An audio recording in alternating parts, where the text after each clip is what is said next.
ভালো করে বুঝতে হবে, কিন্তু মনোযোগ দিতে হবে। তুমি ক্লাসটি করছো, তুমি যদি মনোযোগ না দাও আমি কি তোমাকে বাসায় গিয়ে মনোযোগ দিয়ে আসবো? অসম্ভব।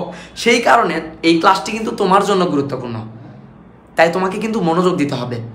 ফোনের দিকে তাকায় থেকে বুঝতে হবে, যেটা বুঝবা না সেটা আমাকে কমেন্টে জানাতে হবে। ফেসবুকের লাইভ ক্লাসে কিন্তু মারা যায় না, সেই ক্ষেত্রে তোমাকে কমেন্টে জানাতে হবে আমি এটা বুঝি নাই, আমাকে একটু বুঝিয়ে দেন। আর কিচ্ছু লাগবে না, তুমি শুধু আমাকে কমেন্ট করো, আমি চেষ্টা করবো তোমাকে বুঝে দেওয়ার। আচ্ছা, সাধারণ গুণনীয়ক বিষয়টা আসলে কি? সাধারণ গুণনীয়ক হচ্ছে, আমরা কি করব, আমরা প্রথমে 5-এর গুণনীয়ক বের করব, তারপরে আমরা 12-র গুণনীয়ক বের করব। এই 5 এবং 12-র গুণনীয়কগুলোর মধ্যে যে যে গুণনীয়ক মিলে যাবে সেগুলোকে আমরা বলবো সাধারণ গুণনীয়ক। আবার বলি, 12 এবং 5-এর গুণনীয়কের মধ্যে যে যে গুণনীয়কগুলো মিলে যাবে সেগুলোকে আমরা বলবো সাধারণ গুণনীয়ক। ভালো করে বুঝতে হবে, কিন্তু মনোযোগ দিতে হবে। তুমি ক্লাসটি করছো, তুমি যদি মনোযোগ না দাও আমি কি তোমাকে বাসায় গিয়ে মনোযোগ দিয়ে আসবো? অসম্ভব। সেই কারণে এই ক্লাসটি কিন্তু তোমার জন্য গুরুত্বপূর্ণ, তাই তোমাকে কিন্তু মনোযোগ দিতে হবে। ফোনের দিকে তাকায় থেকে বুঝতে হবে, যেটা বুঝবা না সেটা আমাকে কমেন্টে জানাতে হবে। ফেসবুকের লাইভ ক্লাসে কিন্তু মারা যায় না, সেই ক্ষেত্রে তোমাকে কমেন্টে জানাতে হবে আমি এটা বুঝি নাই, আমাকে একটু বুঝিয়ে দেন। আর কিচ্ছু লাগবে না, তুমি শুধু আমাকে কমেন্ট করো, আমি চেষ্টা করবো তোমাকে বুঝে দেওয়ার। ও আমাদের বলছে 5 এবং 12-এর সাধারণ গুণনীয়ক কত, ভালো করে দেখো। তাহলে 5 এবং 12-র আমরা কাজ করব, আমরা আগে গুণনীয়কগুলো বের করব। আমি এক কাজ করি, 5 সমান, দেখো উত্তর।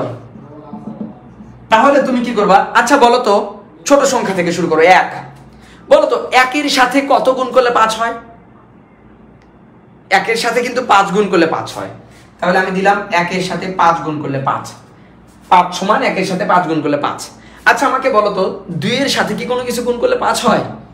অসম্ভব। 3-এর সাথে হয় না, 4-এর সাথে হয় না, 5-এর সাথে আবার 1 গুণ করলে 5 হয়। কিন্তু আমি কিন্তু 5 কিন্তু নিয়ে নিছি, উল্টা পাশে আমি কিন্তু 5 নিয়ে নিয়েছি, তার মানে আমি কিন্তু 5 আর নিতে পারবো না। তাহলে 5 গুণ 1 বলা যে কথা, 1 গুণ 5 বলা একই কথা। তাহলে 5কে আর কোনো কিছু দিয়ে ভাঙানো যাচ্ছে না। তাহলে আমরা 5-এর গুণনীয়ক বের করলাম। আমরা এবার 12-র গুণনীয়ক বের করবো। 12 সমান, তাহলে কত কত হচ্ছে? 1-এর সাথে 12 গুণ করলে 12।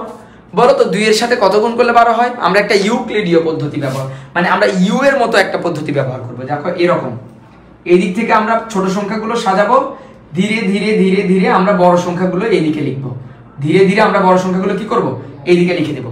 তাহলে 1-এর সাথে 12 গুণ করলে 12, 2-এর সাথে কত গুণ করলে 12 হয়? 2-এর সাথে 6 গুণ করলে 12। এখন প্রশ্ন হচ্ছে আমি তো জানি না, কনফিউশন। তুমি কি করবে, অন্য জায়গায় 2 দিয়ে 12কে ভাগ করবা। তাহলে দেখো 6 দুগুণে 12। তাহলে আমি কি করব, এই 2 আর এই 6 আমি গুণ করে দিব।